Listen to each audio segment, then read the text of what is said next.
Bitcoin halving has been completed today. The bull run is about to start soon. Are you ready?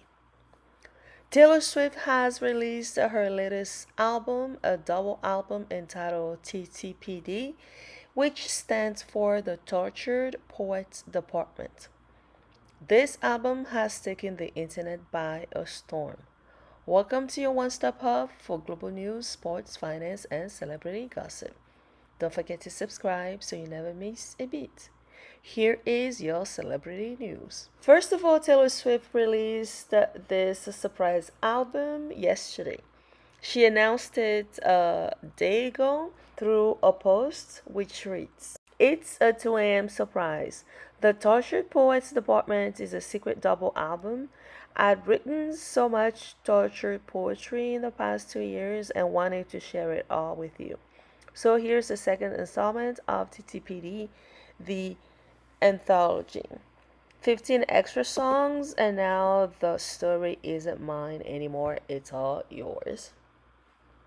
A few hours later, the same day, she posted, and we quote, another post, which reads, "The Tortured Poets Department, an anthology of new works that reflect events, opinions, and sentiments from a fleeting and fatalistic moment in time, one that was both sensational and sorrowful in equal measure. This period of the author's life is now over. The chapter closed and boarded up. There is nothing to avenge, no scores to settle. One's wounds have healed. And upon further reflection, a good number of them turned out to be self inflicted.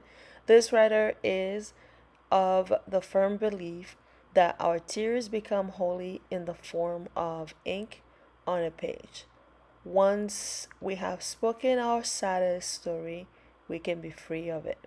And then all that's left behind is the tortured poetry. The Tortured Poets Department is out now." So if you know Taylor Swift, you know that she expresses herself through her pen, through her songs.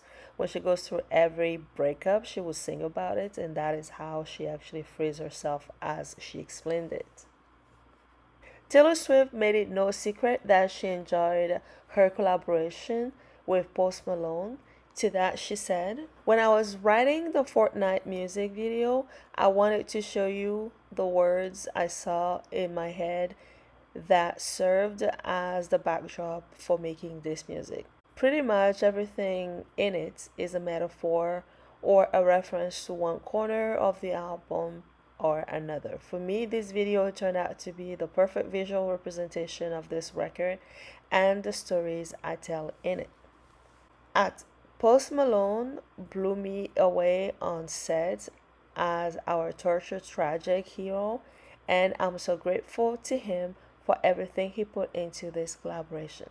I'm still laughing from getting to work with the coolest guys on earth, Ethan Hawke and Mr. Josh Charles. Tortured poets, meet your colleagues from down the hall, the dead poets. I still can't believe I get to work with the unfathomably brilliant RPSTM on cinematography and my team of dream collaborators. Ethan Tobin, production design, Chancellor editor, Domino Anthony, first AD, Jill, producer, Dom, executive producer, and to PR LMT, aced the VFX as always. Joseph Castle, Laurie Turk, and Gemma Moradian made these tortured looks come to life. The entire crew made this dream to shoot. Thank you to everyone involved and everyone who has watched it. This said, there is one song that everyone is chatting about, and it's "Thank You, Aimee." A lot of people think the song is about Kim Kardashian. For the backstory, remember the time Kanye interrupted Taylor Swift on stage when she had just won, we believe, Album of the Year? And Taylor was about to make a speech.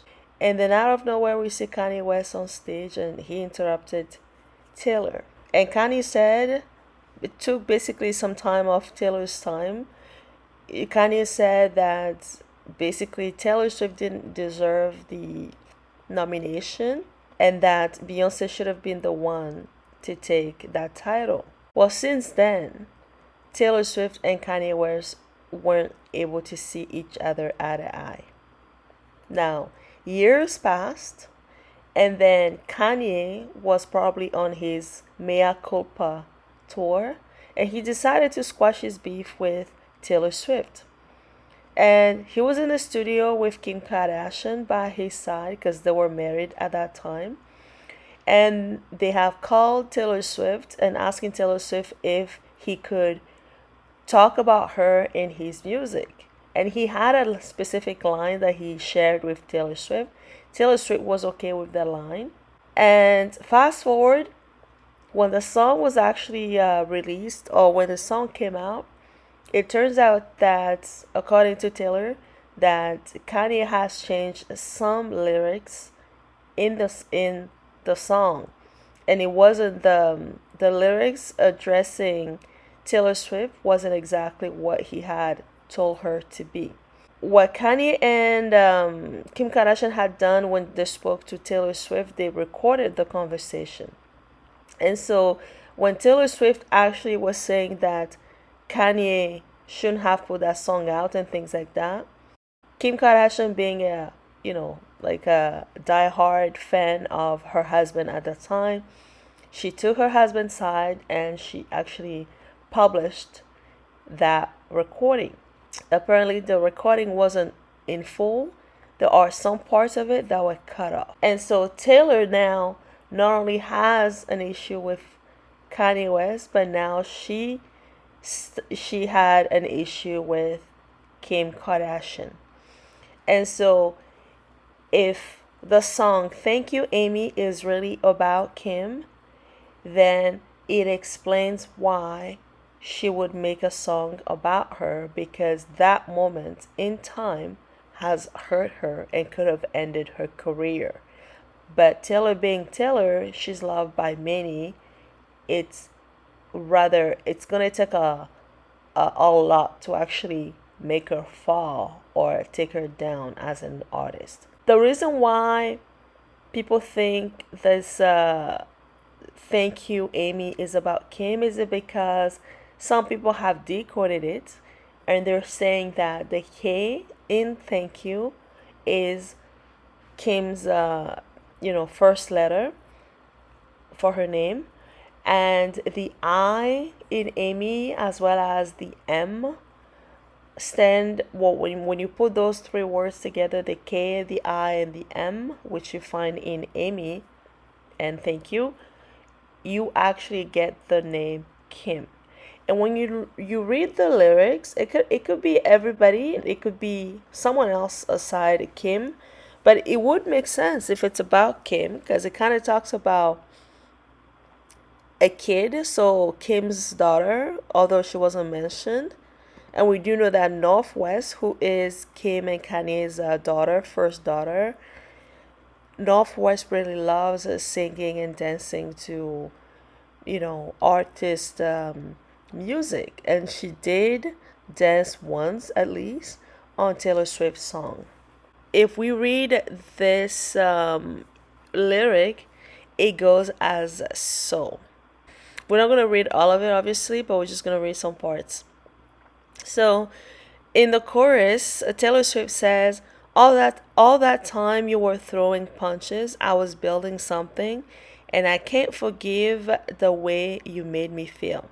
Screamed F you, Aimee, to the night sky as the blood was gushing, but I can't forget the way you made me feel.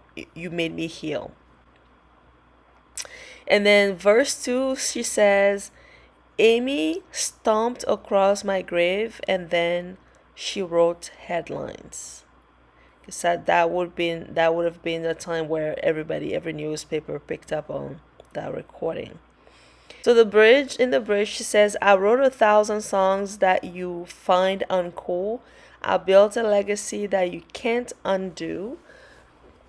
But when I count the scars, there's a moment of truth that there wouldn't be this if there hadn't been you. Then in verse 3, it says, and so I changed your name and any real defining clues. And one day, your kid comes home singing a song that only us two is gonna know is about you. So imagine Northwest, again, Kim and, Kanye's daughter, coming home singing Thank You, Aimee, at home. Kim would know that this song is about her, allegedly. So there you have it. Let us know if you think this song, Thank You, Aimee, is really about Kim. Let us know if you've listened to the Taylor Swift's album in full just yet. And we'll see you in the next video. Bye for now.